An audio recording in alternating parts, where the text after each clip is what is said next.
여러분들이 지키고자 그렇게 애쓰는 것을 보면 여러분들이 무엇을 소중하게 생각하는지, 어떤 것을 가치 있게 여기는지 볼 수 있어요. 그리스도인으로서, 기독교인으로서 지켜야 할 가장 중요한 것이 무엇일까요? 다른 것은 잃어버려도 결코 잃어버리지 말아야 할 것이 하나 있어요. 그것이 있다면 뭐죠? 오늘 믿음을 지키라. 믿음입니다. 믿음. 예수 그리스도를 믿는 믿음만큼은 절대적으로 버려서는 안 됩니다. 죽는 순간까지, 그리고 생명을 내어놓는다라고 할지라도 지켜야 할 것이 있다면 믿음이에요. 그리스도인들이, 성도들이 믿음을 잃으면 다 잃어버리는 것입니다. 믿음을 잃어버리면 구원이 없어요. 세상 사람들은 이 세상에서 지켜야 할 가장 소중한 것, 그것을 생명이라고 보통 말해요. 생명을 잃어버리면 이 땅에 있는 것이 무슨 소용이 있겠습니까? 여러분에게 생명을 지켜야 하는지 아니면 믿음을 지켜야 하는지 양자택일을 해야 될 때가 온다라고 한번 생각해 보십시오. 그때 무엇을 택하겠습니까? 역사 가운데 모든 진실한 그리스도인들은 그들의 생명을 내어준다라고 하더라도 믿음을 지켰어요.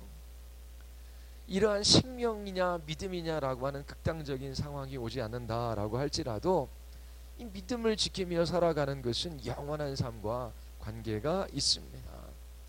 믿음이 없으면 구원을 얻을 수가 없어요. 이 유다서는 우리에게 믿음을 지키는 것이 가장 중요하다라고 하는 것을 알려주고 있어요. 그리고 왜 믿음을 지켜야 하는지, 어떻게 믿음을 지켜야 하는지 우리에게 설명해 주고 있습니다. 자, 유다서 1장 25구절로 이루어져 있지요. 그리고 3절과 4절이 핵심입니다. 3절에 대한 내용을 17절부터인가요? 17절서부터 23절까지 3절과 관련돼서 이야기하고 있고요. 그리고 4절에 관한 내용을 우리 16절까지 풀어서 그렇게 설명을 하고 있습니다. 그래서 가장 중요한 핵심 구절은 3절과 4절이에요. 자, 그러면 우리 서로는 1, 2절이 되겠지요. 우리 1절과 2절 우리 같이 한번 읽어볼까요? 다 같이.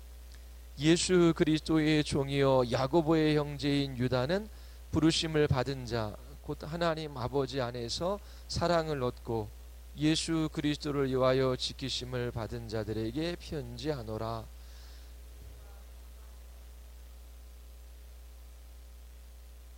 예. 자, 발신자가 누구인지 소개하고 있지요. 이 편지를 보내는 사람은 누구입니까? 유다입니다. 자, 유다는 자기 자신을 어떻게 소개하고 있지요? 예수 그리스도의 종, 주님의 말씀에 온전히 순종하며 살아가는 사람으로 자기 자신을 묘사하고 있어요. 그리고 또 야고보의 형제, 야고보의 형제 유다로 밝히고 있습니다. 이처럼 유다가 누구에게 편지를 씁니까? 기독교인들, 그리스도인들에게 편지를 쓰고 있지요. 1절에는 그리스도인들, 기독교인들이 누구인지 나타내는 중요한 말씀이 있어요. 자, 그리스도인들을 가리켜 설명하는 세 가지가 있는데 첫 번째가 뭐예요? 부르심을 받은 자라고 하는 것입니다. 두 번째, 곧 하나님 아버지 안에서 사랑을 얻고. 자, 그리스도인은 누구예요? 하나님께서 사랑하셔서 부르신 사람들이 바로 그리스도인들이고, 사도 바울은 그들을 위하여 지금 편지를 쓰고 있는 것입니다. 그리고 다른 성경에서는 나오지 않는 아주 독특한 것이 있어요. 그게 뭐예요? 예수 그리스도를 위하여 지키심을 받은 자. 자, 기독교인들을 누구라고 얘기해요? 주님께서 지키시는 자. 하나님께서 사랑으로 부르셔서 그들을 지키심으로 영광의 나라에 반드시 이르게 하시는 것이지요. 여러분들은 여러분들 자신을 어떻게 이해하고 있습니까?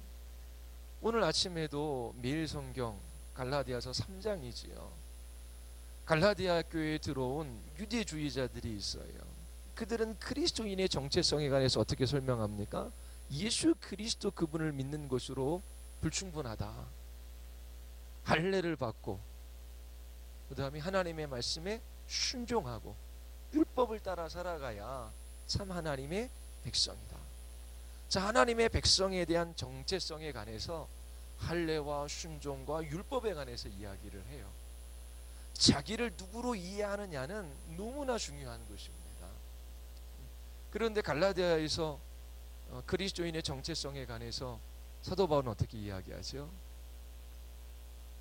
예수 그리스도, 그분을 믿는 사람, 그리고 성령의 인도하심을 따라 살아가는 사람으로 그렇게 그리스도인에 관해서 소개해요. 유다는 그리스도인을 어떻게 소개합니까? 부르심을 받은 자, 하나님의 사랑을 얻은 자, 그 다음에 주님께서 지켜주시는 자, 지키심을 받는 자, 수동태죠. 이렇게 이야기를 해요. 자, 여러분 그리스도인입니까? 기독교인입니까? 그럼 나는 누구예요? 내가 하나님을 부른 게 아니라 하나님께서 나를 부르셨어요. 어떻게? 나를 사랑하셔서.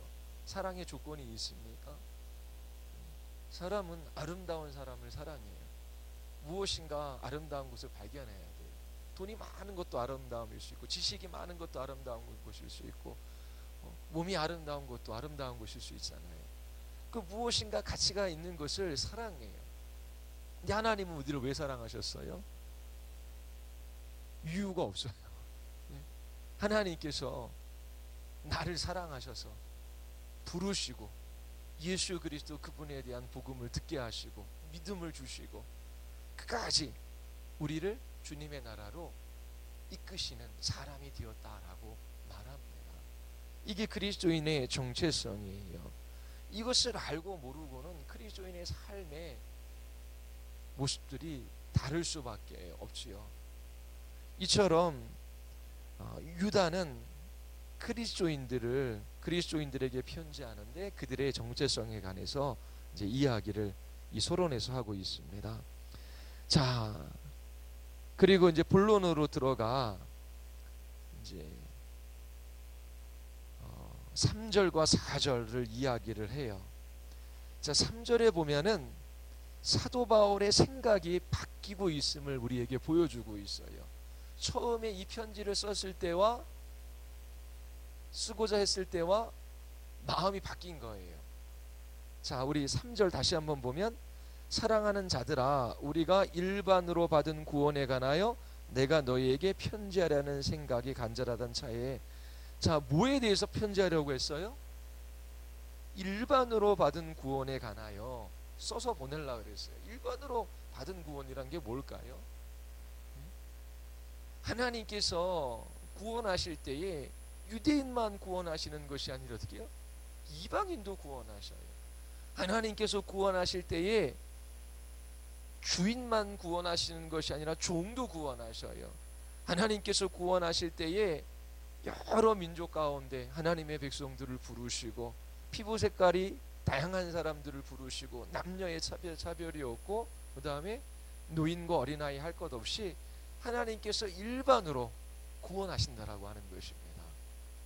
유대인들은 자신들이 하나님의 백성이고 우리만 구원받는다라고 생각했을 거 아니에요. 하나님의 구원은 그렇게 특별한 것이 아니라 어떻게 일반으로 받은 구원이다라고 하는 것을 써서 보내려고 그랬어요. 그런데 생각이 바뀌었어요. 그 다음에 보면은 성도에게 단번에 주신 믿음의 도를 위하여 힘써 싸우라. 편지로 너희를 권하여야 할 필요를 느꼈으니. 자, 일반으로 받은 구원에 관하여 편지를 쓰고자 했는데 조금 있다가 생각이 바뀐 거예요. 뭐에 관해서 써보려고 했던 거예요? 믿음의 도를 위하여 힘써 싸우라. 이 내용으로 편지를 써서 보내고자 하는 마음이 있었던 겁니다. 그러면 그렇게 마음이 바뀐 연유가 뭐지요? 마음이 바뀐 연유가 뭔지 4절이 이야기를 하고 있습니다. 우리 4절 같이 한번 우리 읽어볼까요? 우리 다 같이 시작. 이는 가만히 들어온 사람 몇이 있음이라. 그들은 옛적부터 이 판결을 받기로 미리 기록된 자니 경건하지 아니하여 우리 하나님의 은혜를 도리어 방탕한 것으로 바꾸고 홀로 하나이신 주제 곧 우리 주 예수 그리스도를 부인하는 자느니라. 예, 이 유다는 성도들에게 믿음을 힘써 지켜야 한다라고 하는 것을 내용으로 해서 이 편지를 써보내기로 결심을 해요. 그 이유가 뭐냐면 이 믿음을 지키지 못하도록 훼손하는, 미혹해하는 자, 대적자, 이단자들이 교회 안에 들어왔기 때문에 그렇습니다. 그래서 이 이단들이 어떠한 특징을 가지고 있는지 4절에서 우리에게 알려주고 있어요. 자, 4절에서 그들은 이라고 했습니다. 그들은 어떤 특징을 가지고 있어요? 가만히 들어온 사람. 이건 뭐예요? 교회 안에 들어왔는데 뭐 유별난 사람이 아니에요. 늑대의 탈을 쓴, 양의 탈을 쓴 늑대. 예? 그 늑대들이 양의 옷을 입고 다가오는 것처럼 그렇게 교회 안에 가만히 들어온 사람이에요. 근데 그들은 옛적부터 이 판결을 받기로 미리 기록된 자니, 이 판결이 뭔지 이제 뒤에 나옵니다. 설명을 해요. 이 판결은 뭐예요? 교회 안에 들어온 미혹해하는 자, 대적자, 이단자들은 이 역사 가운데 하나님께서 반드시 심판하셨고 또 심판하실 것을 말씀하신 자들이다라고 하는 겁니다. 자, 그들의 특징, 이 미혹해하는 자, 자, 이 거짓 교사들, 또 이단아들의 특징이 뭐예요? 첫 번째가 뭐죠? 경건하지 아니하며, 경건하지 아니한 자. 두 번째 특징은 그들은 하나님의 은혜를 방탕한 것으로 바꾼다라고 하는 것이고요. 세 번째 특징은 예수 그리스도를 부인하는 사람인데 홀로 하나이신 주제 곧 우리 주 예수 그리스도를 부인하는 자. 홀로 하나이신 주제, 이게 예수 그리스도를 부인하는 것과 관련되어져 있습니다. 자, 그러면 교회 안에 들어온 경건치 아니한 자. 자, 그러면 경건이라고 하는 것, 그것은 기독교인의 특징이거든요. 경건이 뭐죠? 경건은 하나님을 알고 그 하나님 앞에 마땅히 취해야 할 태도를 취하는 것입니다. 로마서 1장에서도 불경건하고 불의한 자를 심판하잖아요. 불경건은 하나님과의 관계에 있어서의 태도입니다. 하나님께 마땅히 영광을 돌리고 하나님께 감사해야 함에도 불구하고 하나님을 무시하며 하나님을 대적하며 살아가는 거예요.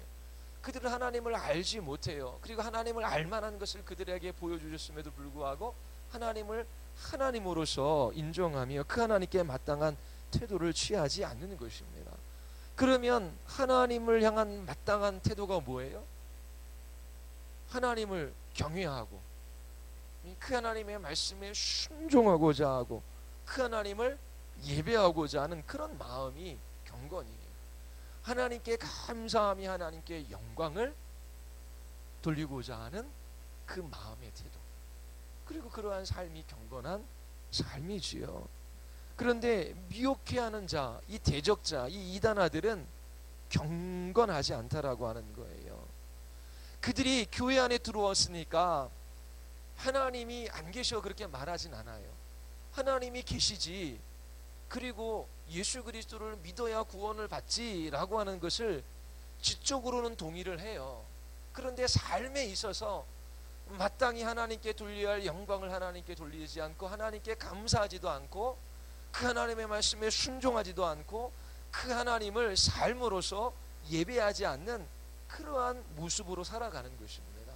오늘날에 따르자면 실천론적 무신론자들이라고 할 수 있지요.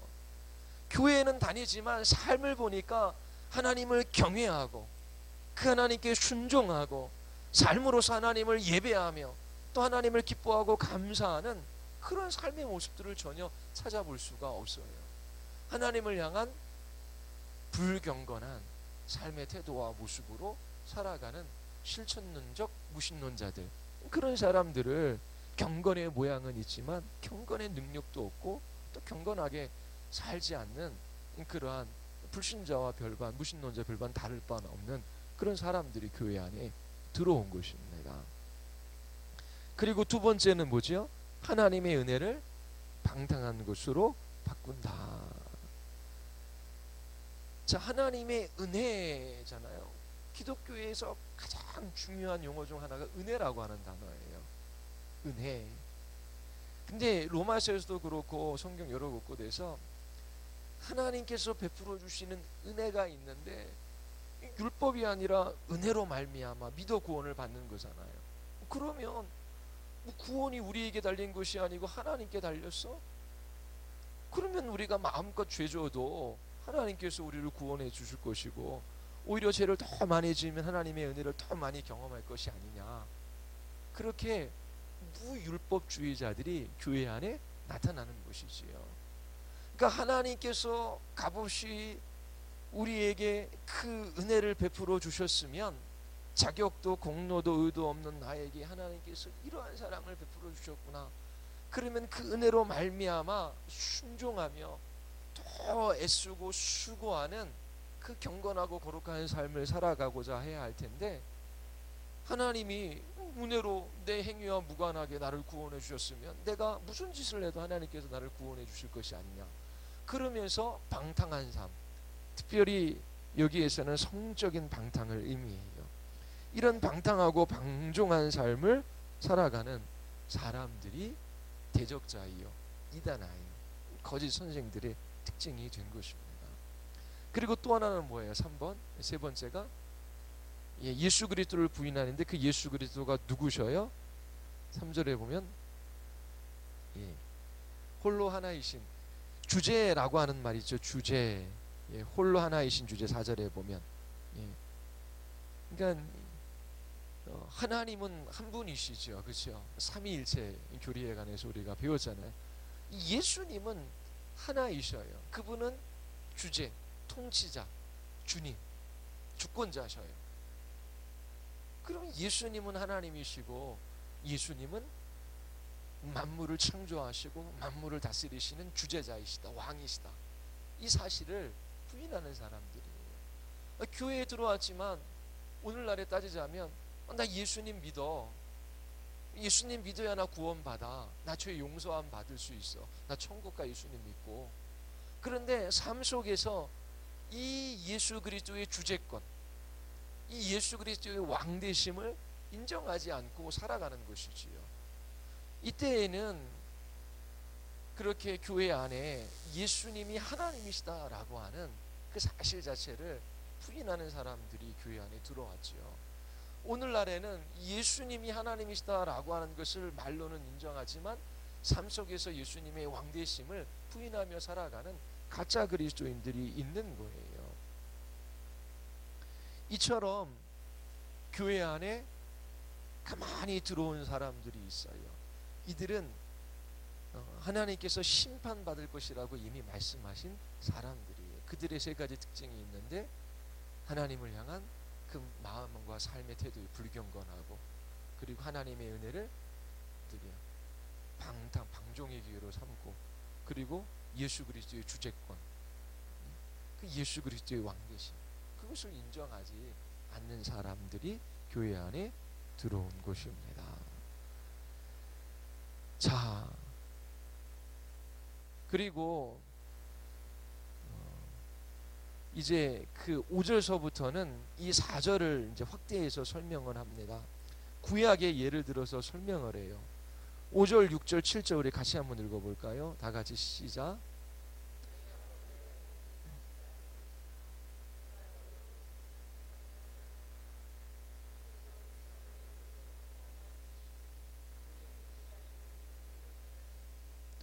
또 자기 주의를 지키지 아니하고 자기의 처사를 떠난 천사들을 큰 날의 심판까지 영원한 결박으로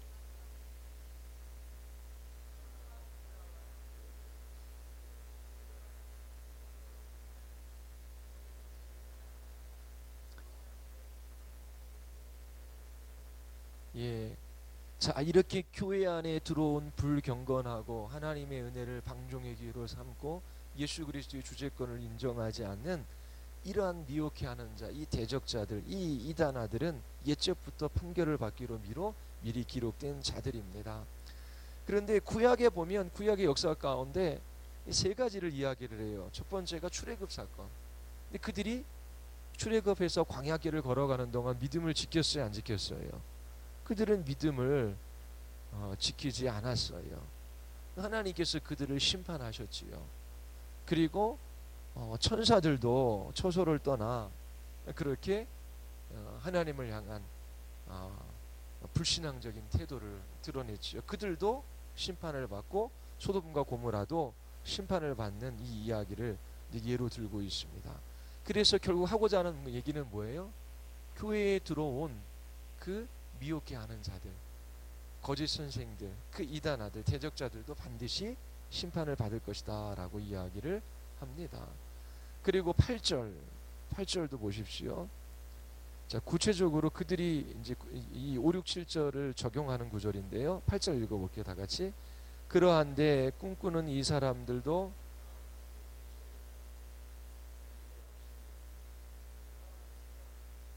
예.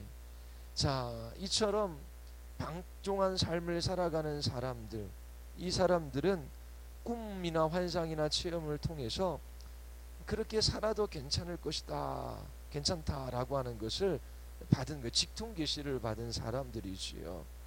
그런데 그들은 육체를 더럽히며 하나님의 권위를 없이 여기며 천사들도 없이 여기는 거죠. 영광을 비방하는 자들입니다. 그러면서 9절과 10절도 이제 같이 한번 읽어보겠습니다. 같이 시작.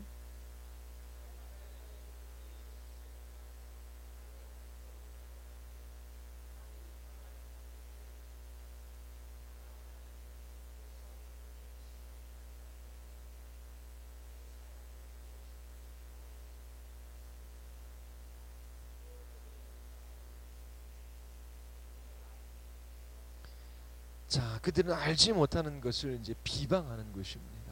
오히려 자기 자신들이 꿈을 들어오는 환상을 통해서 체험을 통해서 경험한 이것이 사실이고 너희들이 이렇게 신앙생활하는 것은 잘못된 것이다. 알지도 못하면서 그렇게 비방하는 사람들이 바로 이들이고요. 이들은 이성 없는 짐승같이 본능으로 아는 그것으로 멸망받을 사람들입니다. 그리고 11절 우리 같이 한번 읽어보겠습니다. 같이 시작. 화했을지언저 이 사람들이여 가인의 길에 행하였으며 삭을 이와여 발람의 어그러진 길로 물려갔으며 고라의 폐역을 따라 멸망을 받았도다. 이 구약의 유명한 죄인들 셋을 이야기하자. 가인과 발람과 고라입니다. 그들이 이들처럼 심판을 받을 것이다 라고 이야기를 해요. 그리고 12절 13절 같이 한번 읽어보겠습니다. 다 같이. 그들은 기탄 없이 너희와 함께 먹으니 너희의 찬에 암초요 자기 몸만 기르는 목자요 바람에 불려가는 물 없는 구름이요 죽고 또 죽어 뿌리까지 뽑힌 열매 없는 가을나무요 자기 수치의 거품을 뿜는 바다에 거친 물결이요 영원히 예비된 캄캄한 흑암으로 돌아갈 유리하는 별들이라. 자, 미혹하는 자들을 암초라고 말하고 있지요. 여기서 보면은 애찬 성도의 교제가 있어요. 예.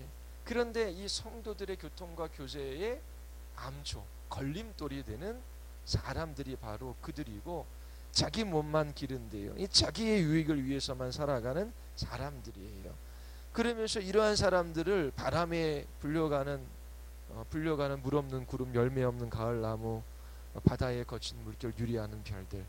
자, 그들이 하는 말들, 행하는 행동, 이 모든 것들은 다 헛된 것들이다 라고 하는 것을 말하고 있어요. 그리고 나서 14절부터 16절까지는 에녹서에 나온 내용을 인용하고 있습니다. 이 에녹서에 나온 내용들, 이것이 이제 뭐 신학적으로 여러 가지 질문들이 있어요. 자, 이거는 성경의 정경에 있는 내용이 아니거든요. 이제 에녹서라고 하는 것이 있었습니다. 자, 그러면 두 가지를 보통 질문을 하거든요. 이 에녹서는 정경이 아닌데 이 에녹서에 나와 있는 내용을 인용한 이 유다서는 그럼 정경이 될 수 있느냐라고 하는 거예요.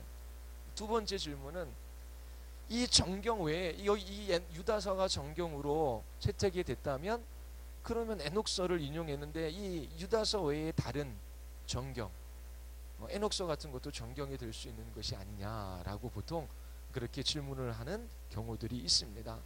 그런데 성경을 읽어보면 아이들이 시장통에서 부르는 노래, 그리고 뭐 어떤 그 시의 구절, 그런 것들을 이 성경 저자들이 인용해서 쓰는 적들이 있어요. 근데 쓰는 것은 그것을 가지고 이 성경의 저자가 말하고자 하는 그 논리들을 전개시킬 때 사용하는 겁니다. 그래서 이 에녹서가 정경이라고 하는 것이 아니라 이 유다가 교회 안에 미혹해하는 자들을 향한 하나님의 심판이 어떠할지 그것을 말하기 위하여 자기 자신의 논리를 전개하기 위하여 끌어와서 사용을 하는 것이지요. 그래서 이 에녹서가 정경일 수도 있다, 아니면 이 유다서는 에녹서를 끌어왔기 때문에 정경이 아니다 라고 그렇게 말하는 것은 무리가 되는 거죠. 왜냐하면 성경 안에서도 자기 자신의 논증을 위하여 역사나 시나 아이들이 저작거리에서 부르는 노래의 내용도 끌어와서 그렇게 논증하는데, 뒷받침하는데 사용한 예들이 있기 때문에 그렇습니다. 자, 이 에녹서의 내용도 결국 정죄와 심판에 관한 내용이에요. 자, 이처럼 5절서부터 16절은 4절을 상세하게 설명하고 있어요. 결국 핵심은 뭐예요? 교회에 들어온 그 대적자들은 반드시 하나님께서 그 죄를 심판하신다라고 하는 것입니다. 이들의 마지막이 얼마나 비참한지를 이 구약의 예를 통해서, 그리고 유다서는 몇 가지 논증을 통해서 이제 이 서신을 받아보는 그리스도인들에게 지금 설명해 주고 있는 거예요. 교회 안에 가만히 들어온 그들은 결국 심판을 받고 말 것이다 라고 하는 것, 그것을 지금 말하고 있습니다. 자, 그러면서 이제 17절서부터 23절은 3절을 확대해서 설명하는 겁니다. 자, 17절부터 19절까지 내용 우리 같이 한번 읽어볼까요? 다 같이 시작.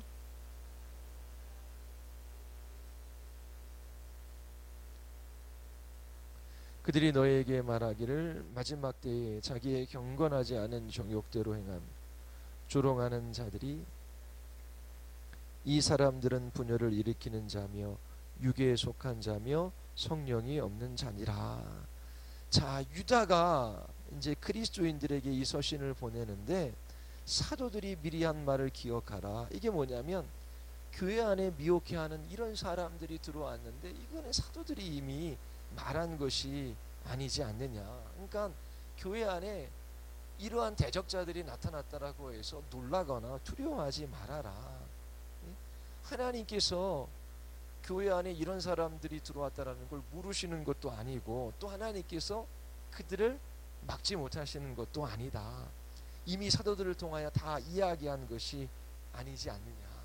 그래서 너희들이 믿음의 도를 잘 지키는 것, 이것이 중요하다라고 하는 것을 이야기해요. 그러면 어떻게 이 믿음의 도를 잘 지키기 위하여 어떻게 해야 할 것인가 라고 하는 것을 자 20절 21절에서 이야기를 하고 있습니다. 자 20절 21절 우리 같이 한번 읽어보겠습니다. 다 같이 시작.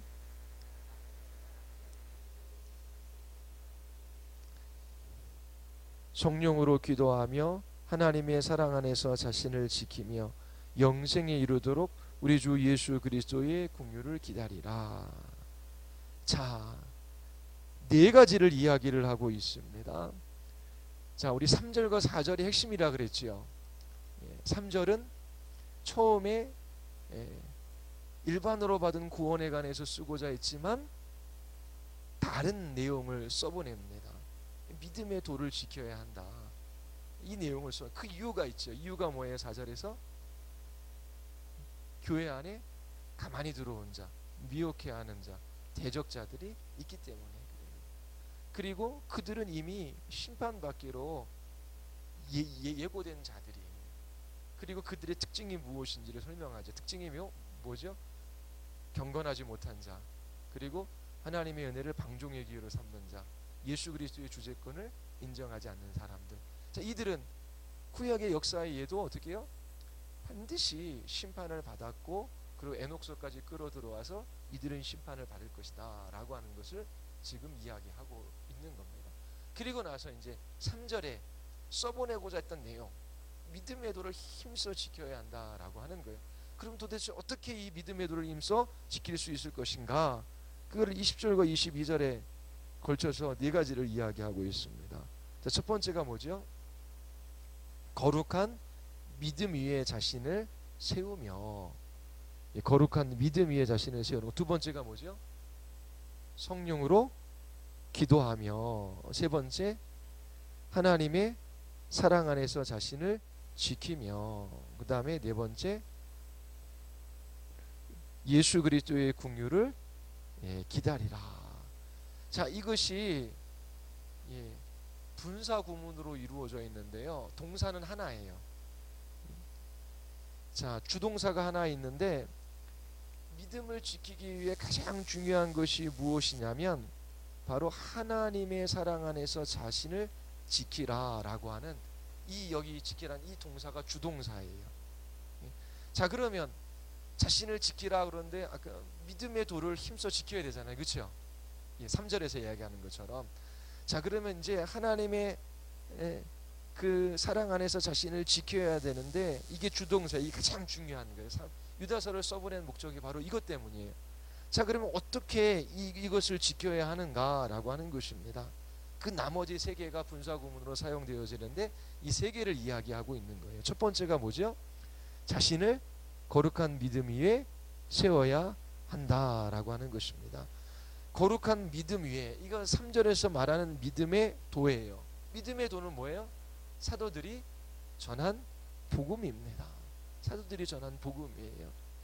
자, 이 믿음을 지키기 위해서 사도들이 전한 그 복음 위에 자신을 잘 세워야 한다라고 하는 것입니다. 자, 이 복음을 잘 요약한 것이 뭐예요? 사도신경, 그리고 역사 가운데 신앙 고백서들이에요. 사도들이 전한 복음을 가장 잘 요약한 거예요. 자, 교회에 들어오면 이제 믿음의 도가 무엇인지를 가르쳐요.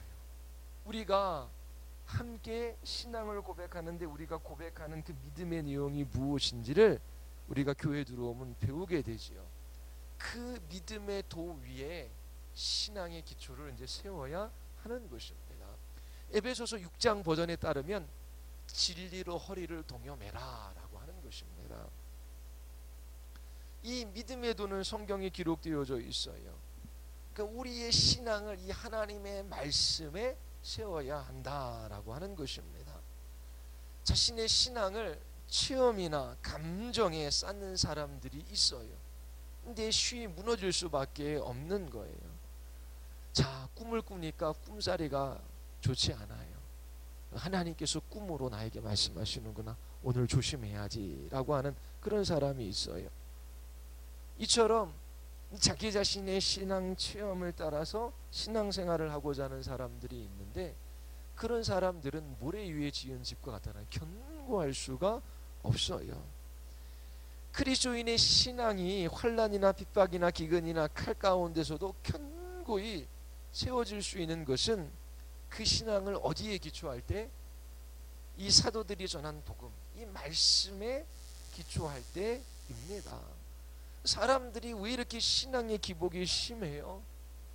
그렇게 한결같이 신실하게 그 믿음을 지키며 살아가지 못하고 환경이나 상황이나 사람에 따라서 너무나 쉽게 요동하는 이유가 무엇입니까? 그 신앙이 이 믿는 도들이 사도들이 전한 이 복음 위에 세워지지 않았기 때문에 그래요.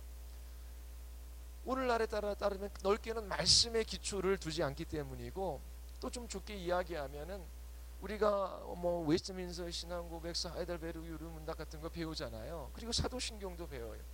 그런데 사도신경을 자녀들에게나 이웃들에게 설명하고 가르치라고 하면 그걸 할 수 있는 사람이 얼마나 되겠습니까? 그건 무슨 말이냐면 얘기하면 알지만 자기 자신의 말로 설명할 수 없다라는 거, 그게 자기 것이 아니라고 하는 거거든요. 그거를 끄집어내서 사용할 수가 없는 거예요. 그러면 그 지식은 소용이 없는 것입니다. 끈떨어진 가방이라 그러죠. 보통 들고 다닐 수가 없어요. 그러면 사도들이 전하는 신앙, 이 복음, 그리고 역사 가운데 신앙 고백서, 이 믿음의 기초, 이 믿음의 도리, 여기 위에 신앙이 서야 되는 거예요. 그런데 뭐 열렬하게 기도하는 건 너무나 중요하지만 기도에서 뭘 체험하고 또 어디 가서 기도받고 또 어디 가서 환상이나 예언이나 꿈을 통해서 자기 자신의 신앙의 기초를 세우는 그런 사람들은 쉽게 유동하고 흔들릴 수밖에 없는 것입니다. 그리고 오늘날 교인들이 그렇게 연약한 이유, 조금만 가정에 일이 있고 직장에 일이 있고 또 몸이 아프면 이 신앙이 통째로 막 흔들려요. 어찌할 바를 몰라요. 어려움이 찾아오면 찾아올수록 하나님 앞에 무릎을 꿇고, 그리고 그 고난 가운데 하나님께서 우리를 연단하시고 또 우리에게 더 큰 소망을 주시고 또 그 가운데 하나님의 계획과 뜻을 알게 하셔서 우리를 온전하게 빚으시는 그 하나님의 놀라운 은혜가 있는데, 뭔가 조금 잘못되면 다 신앙은 내던져 버리고 그 문제들을 해결하고 그 상황 속에 그냥 막 요동치며 사람들이 그렇게 살아갑니다. 그 이유가 그들의 신앙을 이 말씀에 기초하여 세우지 않았기 때문에, 진리로 허리를 동여매는 그런 일들이 없기 때문에, 구체적으로 이야기하면 그들이 믿는 바 그 믿음의 도리, 그들의 신앙 고백의 내용을 그들이 잘 알지 못하기 때문에 그런 겁니다. 두 번째는 뭐예요? 성령으로 기도하라. 성령 안에서 기도하는 것. 첫 번째, 말씀의 기초를 두지 않았고, 두 번째 뭐예요? 성령 안에서 성령으로 기도하는 것인데, 흔들리는 신앙생활을 하는 많은 사람들, 이 성령 안에서 기도하는 것이 무엇인지를 잘 모르는 거지요. 예전에 말씀드렸죠. 두 가지. 기도할 때 어떻게 해요? 성령 하나님의 도우심이 있어야 우리가 기도할 수 있는 거예요. 그러니까 어떻게 인식하라는 거예요. 성령 하나님의 도우심을. 두 번째, 성령께서는 진리의 영이잖아요. 그렇죠? 성령 안에서 기도하는 것은 말씀을 따라 기도하는 거예요.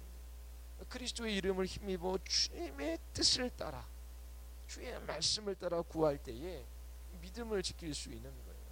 그렇게 주의 약속의 말씀을 따라 기도할 때에 하나님이 우리에게 말씀하신 그 말씀을 따라 기도할 때에 그 하나님과의 생생한 교제에, 또 그 하나님께서 주시는 친밀함, 이런 것들을 기도 가운데 경험할 수 있는 것입니다. 이처럼 성도들이 믿음의 도, 이 사도들이 전한 이 복음의 기초의 신앙을 세우고 성령으로 기도하는 것, 성령님 하나에서 기도하는 그 기도의 삶이 믿음을 지킬 수 있는 중요한 방법으로 이 유다서가 우리에게 이야기를 해주고 있는 겁니다. 자, 그리고 마지막으로 하나가 뭘까요? 영생에 이르도록 우리 주 예수 그리스도의 긍휼을 기다리라. 이게 뭐예요?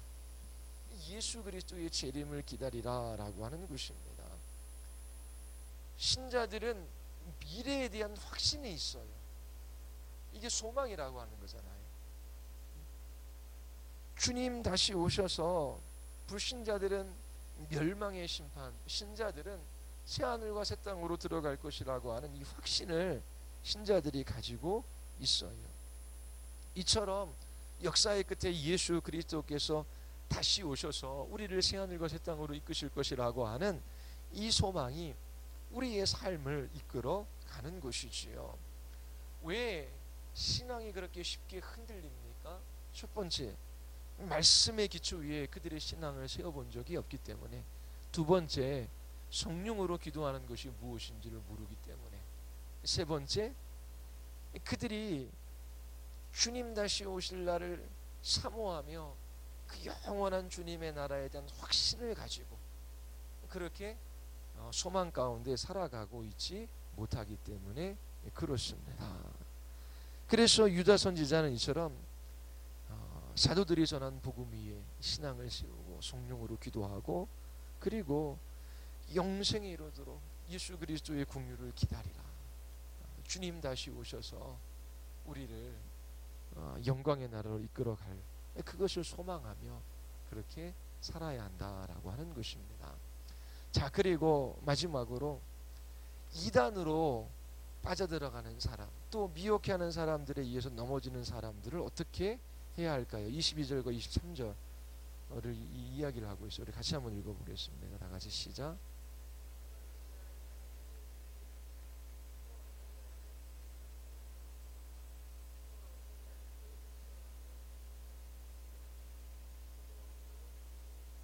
자, 첫 번째 이렇게 미혹해하는 자들에게 영향을 받고 있는 사람들, 의심하는 자들, 내가 믿는 것이 맞아? 정말 이렇게 살아가는 것이 그리스도인의 삶이야? 아니 이렇게 살아도 뭔가 하나님께서 베푸시는 좋은 것들이 없는데 이게 맞는 거야? 그렇게 의심하는 자들이 있는데 그들을 향해서 어떻게 해요? 불쌍히 여겨라. 그리고 두 번째는 심각한 죄 가운데 있는 사람, 그런 사람들이 있는데 이 사람들을 불 속에서 떨어진 어린아이를 끌어내는 것처럼 그들을 끌어내라 라고 하는 것입니다.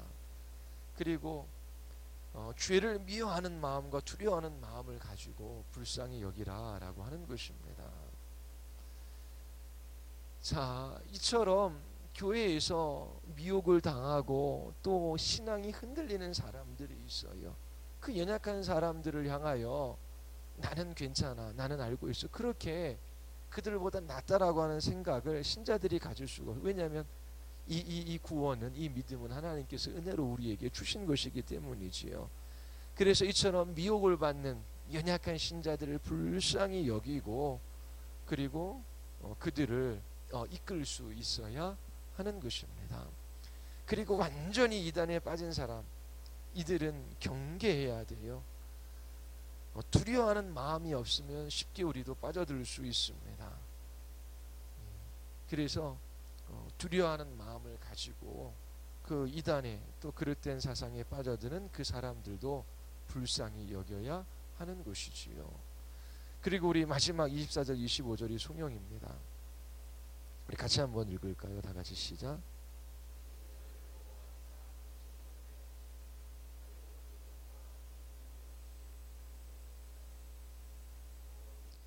홀로 하나이신 하나님께 우리 주 예수 그리스도로 말미암아 영광과 위엄과 영원 전부터 이제와 영원토록 있을지어다. 아멘. 하나님께서 여러분들을 보호하사 영광의 나라에 이르게 하실 것이기 때문에 주의 영광과 위엄과 권력과 권세를 찬양하며 그렇게 살아갑시다 라고 하는 그런 송영으로 이 유다서를 마치고 있습니다. 자, 여러분들이 지켜야 할 것이 있다면 뭐지요? 생명을 내주어서라도 지켜야 될 것이 있으면 믿음입니다. 왜요? 믿음이 없으면 구원을 받을 수 없어요. 멸망에 이를 수밖에 없기 때문에 그래요. 그래서 유다는 일반으로 받은 구원에 관하여 쓰려고 했지만 교회에 들어온 미혹해하는 자들 때문에 믿음의 도를 힘써 지켜 싸워야 할 것에 대하여 이 내용을 써보내고 있습니다. 미혹해하는 자들은 불경건한 자들이 하나님의 은혜를 방종의 기회로 삼는 사람들이고 예수 그리스도의 주재권을 인정하지 않는 사람들이에요. 그들은 구약에서도 그렇고 사도들도 반드시 심판받는다라고 그렇게 미리 말씀하신 내용들이에요. 그러면 우리가 어떻게 믿음을 힘써 지킬 수 있을까? 어떻게 힘써 지켜야 한다면 사랑 안에, 주님의 사랑 안에서 사랑에 대한 확신을 가지고 자신을 지켜야 되는데 세 가지 방식. 믿음 위에 자신을 세워라. 사도들이 전한 복음의 기초 위에 우리의 신앙이 서야 되는 것, 말씀 위에 서야 되는 것입니다.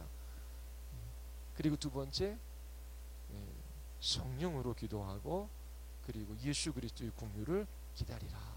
주님 다시 오실 것을 소망하며 그렇게 살아갈 때 이 싸움들을 계속해서 싸워갈 수 있다라고 하는 것으로 유다 선생님이 우리에게 권면해 주고 있습니다. 자, 성서로 교회 우리 교인들도 자, 시간이 10년, 20년, 30년 지나갔는데도 여전히 어린아이예요. 자녀들을 말씀으로 양육하기에 너무나 부족해요. 그리고 교회에서 이처럼 미혹을 당하는 자, 어린 영혼, 그런 사람들에게 찾아가서 그들을 불쌍히 여기고 또 그 불 속에서 끄집어내야 되는데 본인 신앙 하나 간수하기도 허덕거려요. 환경, 상황, 사람 또 여러 가지 일들로 인하여 요동하며 그렇게 힘들게 살아가요. 힘들지요. 근데 힘들지 않은 게 아니에요. 그런데 힘들다고 해서 그렇게 계속 살아가는 그 인생이 소망이 있는 게 아니거든요. 분명히 이렇게 하나님께서 어떻게 믿음을 힘써 지켜나가야 할지 우리에게 말씀해 주셨습니다. 부지런히 여러분들뿐만 아니라 교인들이 그들이 믿는 바 그 신앙의 도리에 자기 자신의 신앙을 세울 수 있도록 어디 기도받으러 다니고 뭘 체험했다 뭘 경험했다 뭐 했다라는 게 아니라 이 말씀 앞에 설 수 있도록 여러분들이 기도하고 그리고 앞으로 금요기도회 때에 기도에 관해서 계속 말씀드릴 거예요. 기도는 은혜의 결과이자 은혜의 열매이자 은혜의 수단이 되는 거거든요. 근데 하나님이 주신 이 은혜의 열매, 이 주신 은혜의 기회들을 허단하게 사용하는 사람들과 제대로 기도하지 못한다라고 하는 거죠. 열렬하게 기도해도 잘못되게 기도하는 거예요. 어떻게 기도해야 되는지 여기서 이야기하는 건 성령으로 기도하라. 성령님 안에서 기도하라. 자, 이거는 신앙이 잘 서나가는 데 있어서 믿음을 지키는 데 너무나 중요한 거죠. 그게 뭔지를 같이 금요기도회 때 말씀을 드릴 거고요. 그리고 주님 다시 오실 그 영광의 나라에 대한 소망을 가지고 여러분들이 끝까지 믿음을 지켜나갈 수 있게 되기를 바랍니다. 우리 같이 한번 우리 기도하시겠습니다. 우리 이 시간 기도할 때에 하나님 우리 안과 바깥에서 우리로 하여금 이 신앙을 지키지 못하게 하는 많은 원수들이 대적자들이 있습니다. 하나님 성서로 교우들이 이 신앙의 도에 이 사도들이 전한 복음에 우리의 신앙을 세우게 하시고 또 성령 안에서 기도하며 주님 다시 오실 그날을 소망하며 이 믿음의 싸움들을 싸워가게 하여 주시옵소서. 참으로 견고하고 하나님 마음에 기쁨이 되어지는 그런 참 성도들을 주께서 이 교회에 더해 주시기를 위하여 우리 같이 한번 우리 하나님 앞에 우리 기도하시겠습니다.